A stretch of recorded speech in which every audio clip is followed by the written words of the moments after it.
going on a few weeks ago, and she's doing it tonight. So everybody, welcome Helainey Witt.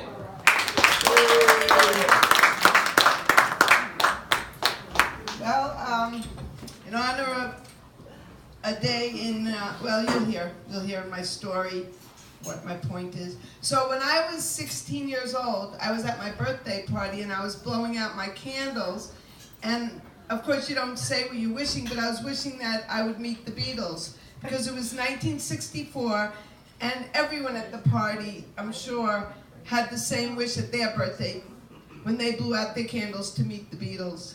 So I was a real fanatic Beatle fan at the time, more than most people, in that I didn't care about where I went to college or doing my homework. All I cared about was the Beatles. I didn't care about my grades. And in English class, when everybody opened up Hamlet in our English literature book, I was looking at the map of London because I knew I was going to meet the Beatles someday. And when they were picking colleges, they picked out of state or Long Island, out on Long Island where I live. But not me. I picked a school in Brooklyn or Manhattan so that if the Beatles ever came to town. This is after it was 1968, by the way. Oh, I said 64, but I thought they might come to New York other than their tour. And then if they came to New York, I could go see them on my way to or from college that day. It was my whole life. So I went to college. I got into college barely, and I went to college in Brooklyn, not Brooklyn College, but Long Island University with my C average in Brooklyn.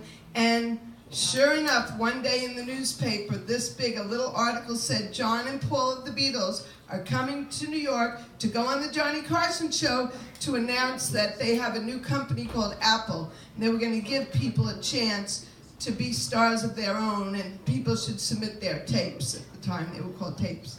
So what did my friend Jude and I do? We packed a little overnight bag. We packed a salami sandwich each with a pickle and mustard on rye bread, and we set out to go to the city. We eavesdropped in their office where they were having meetings to plan this, and we knew that the Beatles were supposedly going to stay at the St. Regis Hotel. Remember, it was just John and Paul. It wasn't like Hard Day's Night where there were billions of people. We got there early in the morning. I never told my parents I was doing this.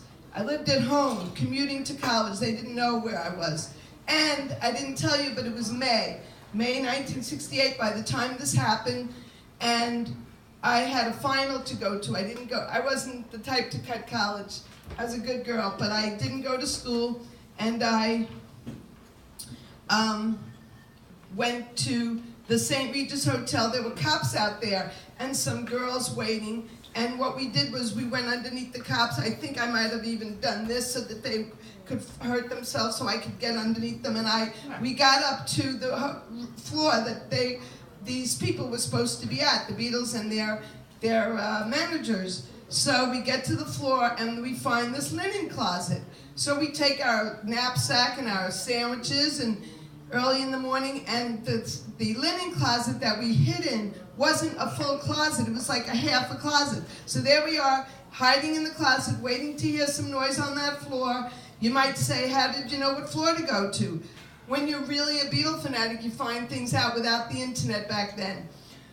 So by 10 a.m. we had eaten our salami sandwich with the mustard and on the rye bread with the pickle. We were done.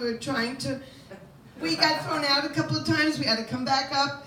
And finally we confronted two men who we knew were part of the Beatles party because we recognized them from all the interviews and magazines. And we said, where are they? It's getting late here. And they said, oh, they're not staying here. But if you stay in our room overnight, we will tell you in the morning where they're going to be.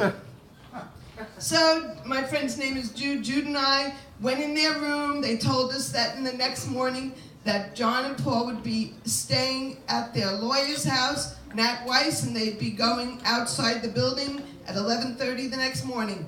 And then they said, why don't you just take off, what happened was we were in the bathroom changing to sleep over so we could see John and Paul the next day. And one of them, I didn't tell you their names, it doesn't matter, but one of them knocked on the door. They're Beatle people. and one of them's dead, so it doesn't matter who they are. So it's not funny that he's dead, but so he knocks on the door, he peeks and he says, the first problem you had to accomplish in your life's goal was to meet the Beatles. You are now going to soon approach the second. And he shuts the door and we look at each other like the three students, like, ah! And we had our flannel pajamas because we didn't care about the prom and going on honeymoons or anything. There we were. And we walk out of the bathroom and one of them's laying on his bed, and these are old Beatle men. They're not the age of me or the Beatles or nothing like that. And the other one's laying in his bed, and we lay down on the bed, and I'm here to tell you nothing terrible happened like what you see nowadays. I was very lucky. And the next morning, we went to Nat Weiss's apartment building at 11:30 in the morning. Out walked John and Paul, and you would think we would act like gaga and we were crazy. It wasn't like that. It was like we knew them, you know. And we walked through Central Park with them, and they didn't have millions of fans with them. They were with two of their Beatlemen people, and we gave them information. We told them that night on Johnny Carson, the show would be preempted by a political preliminary, whatever you call those, in May. And they looked at each other and said, then we're not going to go on TV if they're going to preempt us. I said, oh my goodness, I'm going to be the reason that the Beatles don't show up on Johnny Carson tonight. So it was really, you know, as you can imagine, every year on May 12th since 1968, I remember that date. And going back to thinking about when I blew out my candles, I now know that anything you want, any dream could come true, because I did it myself. Thank you.